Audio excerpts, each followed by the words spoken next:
ದೇವರ ಪೂಜೆ ಮಾಡಲು ಪುರೋಹಿತರು ಬೇಕಾ ಅಥವಾ ನಾವೇ ಪೂಜೆ ಮಾಡಬಹುದಾ? ಪೂಜೆ ಮಾಡಲು ಪುರೋಹಿತರ ಬೇಕಾ ಅಂತಂದರೆ, ನಮ್ಮ ಶರಣರು ಬಸವಣ್ಣವರೆಲ್ಲ ಹೇಳ್ತಾರೆ, ನೋಡಪ್ಪ, ಪೂಜೆ ಮಾಡೋದಕ್ಕೆ ನೀವು ಮಧ್ಯವರ್ತಿಗಳನ್ನ ಯಾಕೆ ಇಟ್ಕೊಳ್ತೀರಾ? ಪೂಜೆ ಮಾಡೋದಕ್ಕೆ ನೀವು ವೈದಿಕರನ್ನ ಯಾಕೆ ಕರೆಸ್ತೀರಾ?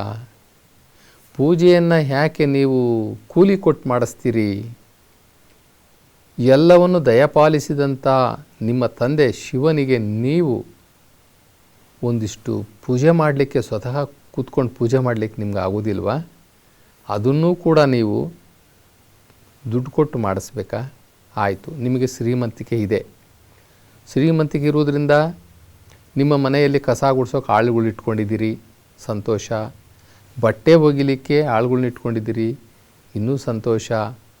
ಕಾರು ಡ್ರೈವ್ ಮಾಡಲಿಕ್ಕೆ ಡ್ರೈವರ್ ಇಟ್ಕೊಂಡಿದ್ದೀರಾ, ಇನ್ನೂ ಸಂತೋಷ. ಎಲ್ಲದಕ್ಕೂ ಕೂಡ ಕೂಲಿ ಕೊಟ್ಟು ಮಾಡಿಸುವಂತಹ ಜನ, ನೀವು ಮಾಡುವ ಊಟವನ್ನು ಬೇರೆಯವ್ರ ಕೈಲಿ ಮಾಡ್ಸೋಕ್ಕಾಗುತ್ತಾ? ನೀವು ಸುಖವನ್ನು ಅನುಭವಿಸುವಂತಹ ರತಿ ಸುಖವನ್ನು ಬೇರೆಯವ್ರಿಗೆ ಕೂಲಿ ಕೊಟ್ಟು ನೀವು ಮಾಡಿಸ್ಲಿಕ್ಕಾಗುತ್ತಾ? ನೀನು ಮಾಡುವ ನಿದ್ದೆಯನ್ನು ಬೇರೆಯವ್ರ ಕೈಯಲ್ಲಿ ಮಾಡಿಸ್ಲಿಕ್ಕಾಗುತ್ತಾ? ನೀನು ನಿನ್ನ ಬಾಯಾರಿಕೆಯನ್ನು ತೀರಿಸ್ಕೊಳ್ಳಿಕ್ಕೆ ಬೇರೆಯವ್ರು ನೀರು ಕುಡಿದ್ರೆ ನಿನಗೆ ದಣಿವು ಹೋಗುತ್ತಾ? ಈ ರೀತಿ ಕೇಳ್ತಾರೆ ನಮ್ಮ ಶರಣರು. ನೀನು ಊಟ ಮಾಡುವ ಊಟವನ್ನು ನೀನೇ ಮಾಡಬೇಕು. ನೀನು ಅನುಭವಿಸುವಂತಹ ರತಿ ಸುಖವನ್ನು ನೀನೇ ಅನುಭವಿಸಬೇಕೆ ಹೊರತು ಕೂಲಿ ಕೊಟ್ಟು ಮಾಡಲಿಕ್ಕಾಗೋದಿಲ್ಲ. ಅದೇ ರೀತಿ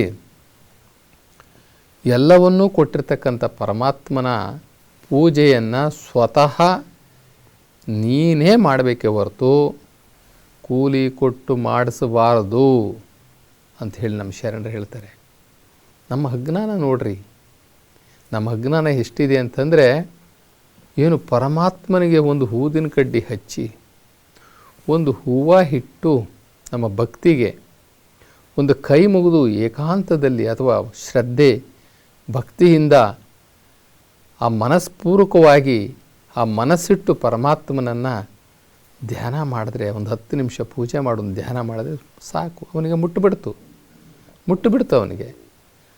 ಅದನ್ನು ಬಿಟ್ಟು ನಾವು ಆ ಋತ್ವಿಕರನ್ನೆಲ್ಲ ಕರ್ಕೊಂಡು ಬಂದು, ಐನೂರನ್ನೆಲ್ಲ ಕರ್ಕೊಂಡು ಬಂದು, ನಾವು ಇಲ್ಲಸಲ್ಲದ ಪೂಜೆಗಳನ್ನು ಇಲ್ಲಸಲ್ಲದ ಮಂತ್ರಗಳನ್ನೆಲ್ಲ ಹೇಳಿಸಿ, ಅವೆಲ್ಲವೂ ಕೂಡ ನಮ್ಮ ವೈಭವೀಕರಣ, ನಮ್ಮ ಹೆಸರನ್ನು ಹೆಚ್ಚು ಮಾಡ್ಕೊಳ್ಳುವಂಥದ್ದು, ನಮ್ಮ ಶ್ರೀಮಂತಿಕೆಯನ್ನು ಹೆಚ್ಚು ಮಾಡ್ಕೊಳ್ಳೋದು ಅಷ್ಟೇ. ಅಲ್ಲಿ ಏನೇನೂ ಲಾಭ ಆಗೋದಿಲ್ಲ.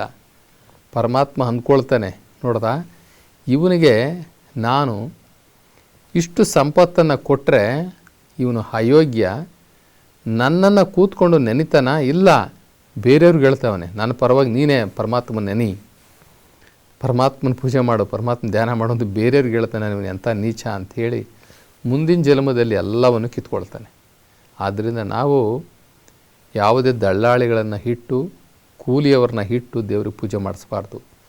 ನಾವೇ ಸ್ವತಃ ಕೂತ್ಕೊಂಡು ಆ ಪರಮಾತ್ಮನಿಗೆ ನಮ್ಮ ಭಕ್ತಿಯನ್ನು ಸಮರ್ಪಣೆ ಮಾಡಬೇಕು. ಆ ಪೂಜೆ ಮಾಡುವಾಗ ನಮ್ಮ ಮನಸ್ಸನ್ನು ಏಕಾಗ್ರತೆಗೊಳಿಸಿ ಮನಸ್ಪೂರ್ವಕವಾಗಿ ನಮ್ಮ ಚಿತ್ತ, ನಮ್ಮ ಭಾವ ಎಲ್ಲವನ್ನು ಕೂಡ ಅದರಲ್ಲಿ ಕೇಂದ್ರೀಕರಿಸಿ ಪರಮಾತ್ಮನನ್ನೊಂದು 5 ನಿಮಿಷ, ಒಂದು 10 ನಿಮಿಷ ಧ್ಯಾನ ಮಾಡಿದ್ರೆ, ಪೂಜೆ ಮಾಡಿದ್ರೆ ಸಾಕು. ಯಾವ ಕಾರಣಕ್ಕೂ ಕೂಡ ಕೂಲಿ ಕೊಟ್ಟು ಪೂಜೆ ಮಾಡಿಸ್ಬಾರ್ದು.